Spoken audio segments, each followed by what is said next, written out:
Dans cette nouvelle vidéo, je vais vous partager l'un des investissements que je publie à l'intérieur de mon club privé Paris Sportif. Donc juste avant, n'hésitez pas à vous abonner et à me mettre un max de pouces bleus pour m'encourager à vous produire encore plus de contenu sur la chaîne YouTube. D'ailleurs, la dernière vidéo, on a été plutôt pas mal avec plus de 3000 vues. Donc voilà, ça fait plaisir. C'était un nouveau format où je vous partageais mes 8 avis, et c'était bien des avis et pas des pronostics, hein. Je n'ai pas misé sur les 8 matchs.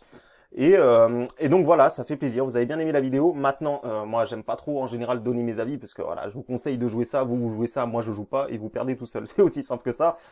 Donc au final, là, on repart sur les vrais investissements. Je vais vous proposer un vrai investissement que je joue. Bien évidemment, avant tout les amis, n'hésitez pas à m'ajouter sur Snapchat pour suivre mon actualité, mon contenu, les pronostics publics que je mets à disposition. Il y a également le groupe Telegram où on est plutôt pas mal, hein. Ce dimanche, je vous ai renvoyé un nouveau pronostic public, victoire de la Finlande, qui est passé assez tranquillement. Il y avait 2-0 à la mi-temps. Donc voilà, n'hésitez pas à venir voir tout ça. C'est 100% gratuit, bien évidemment. On est quasiment plus de 550 dans ce petit groupe Telegram. Ça fait plaisir. Snapchat, Telegram, c'est les deux réseaux pour me suivre. Donc voilà les amis. En tout cas pour ce mercredi, voilà, je vais vous partager mon investissement pour mercredi. Celui-là, je suis sûr de l'envoyer. Je l'ai déjà envoyé. Alors vous le savez, pour ceux qui me suivent depuis un petit moment, ce que je fais souvent, c'est que je vais aller proposer aux membres de mon club des codes value. Alors qu'est-ce qu'une code value? Vous allez me dire, c'est une cote qui est mal estimée par le bookmaker, et il se trouve que j'en ai trouvé vraiment une très belle ici. Alors voilà, ça, forcément quand vous allez voir la vidéo, ça sera plus les mêmes cotes parce que ça chute énormément. Si vous souhaitez bien évidemment recevoir ces cotes là avant qu'elles chutent, il y a mon groupe privé pour ça. Et en tout cas voilà, je vais commencer cette analyse là. Hongrie-Turquie. Alors déjà ces deux équipes, voilà, on pourrait dire qu'ils se valent plus ou moins. En tout cas, c'est des équipes où le niveau est pas si loin que ça entre les deux équipes. Maintenant, ce qui m'intéresse, moi, c'est que je vais d'abord aller voir la confrontation du match aller, où on peut voir que la Hongrie a gagné. Alors attention, la Hongrie a gagné, ils étaient quand même largement outsiders sur ce match-là. Voilà, on peut bien se rendre compte que c'est sans doute pas des scénarios qui vont arriver à chaque fois où la Turquie à domicile, normalement, ça perd pas contre la Hongrie. Alors on peut voir que les stades, bon voilà, ils avaient fait un petit peu un non-match du côté de la Turquie et ça ne leur ressemble pas vraiment.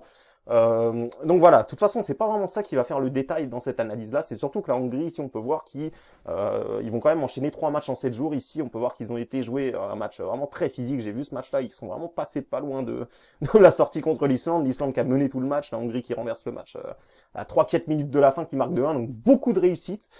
Ils enchaînent juste après avec la Serbie ici, où franchement, voilà, la Serbie a été meilleure. J'ai vu le résumé du match, la Serbie aurait mérité de gagner ici. Donc la Hongrie qui s'en sort plutôt pas mal. On peut aller voir que du côté de la Turquie, ça fait pas mal de matchs nuls. C'est quand même assez incroyable. Ils sont restés sur 5 matchs nuls d'affilée ici. Ils ont gagné le dernier match contre la Russie. Russie qui a eu un carton rouge. Alors il y a eu un penalty assez bizarre dans ce match-là, qui a fait un petit peu polémique. Mais bon, au final, c'est bien la Turquie qui ressort de là avec la victoire. Et surtout qui se donne toutes les chances de pouvoir rester premier. Parce qu'en effet, s'ils gagnent en Hongrie, et ben ils auront 9 points, et du côté la Russie la Russie va jouer contre la Serbie. Donc ce qui va se passer, c'est que si la Serbie ne perd pas à domicile, ce qui est tout à fait envisageable, et que la Turquie gagne, et ben c'est la Turquie qui passera premier en fonction de la meilleure différence de but particulière, parce qu'effectivement ils n'ont pas perdu contre les Russes, ils les ont battus chez eux et ils ont fait match nul à l'extérieur. Donc au niveau du goal average particulier, la Turquie serait devant la Russie. Donc tout l'avantage ici est pour la Turquie qui bien évidemment a juste à gagner son match et à espérer que la Serbie ne perde pas à domicile. Et la Hongrie, de l'autre côté, c'est la même chose, hein. Ils doivent gagner et espérer que la Russie ne gagne pas pour finir premier. Maintenant, la Hongrie, voilà, comme je le disais, physiquement, je suis pas sûr qu'ils vont tenir. Ça fait quand même 3e match en 7 jours qu'ils enchaînent. Alors ici, la Turquie, vous allez me dire pareil, mais c'était un match amical ici qu'on peut voir ici. C'était un match amical, il y a eu pas mal de turnover, 3-3 contre la Croatie, voilà. Et ici, le vrai match sérieux qu'ils ont joué, ils l'ont gagné.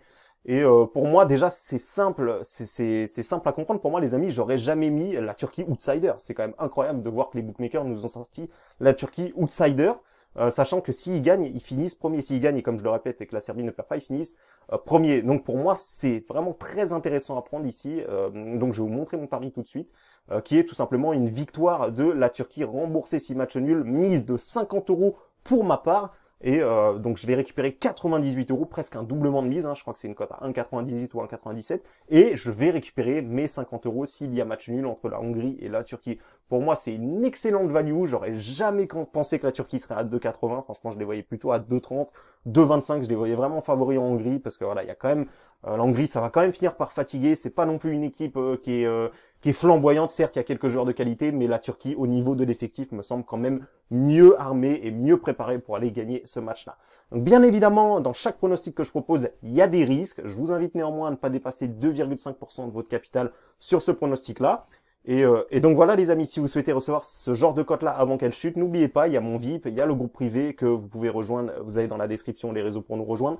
Et donc voilà les amis, j'espère que sur ce pronostic là, je vais vous faire encaisser, qu'on va encaisser. Et sur ce, je vous dis à bientôt pour une nouvelle vidéo ou à bientôt sur mon groupe Telegram ou sur Snapchat si vous souhaitez suivre les autres contenus que je propose en dehors de la chaîne YouTube. Merci à tous de m'avoir écouté, max de pouces bleus et sur ce, je vous dis bonne chance dans vos paris sportifs.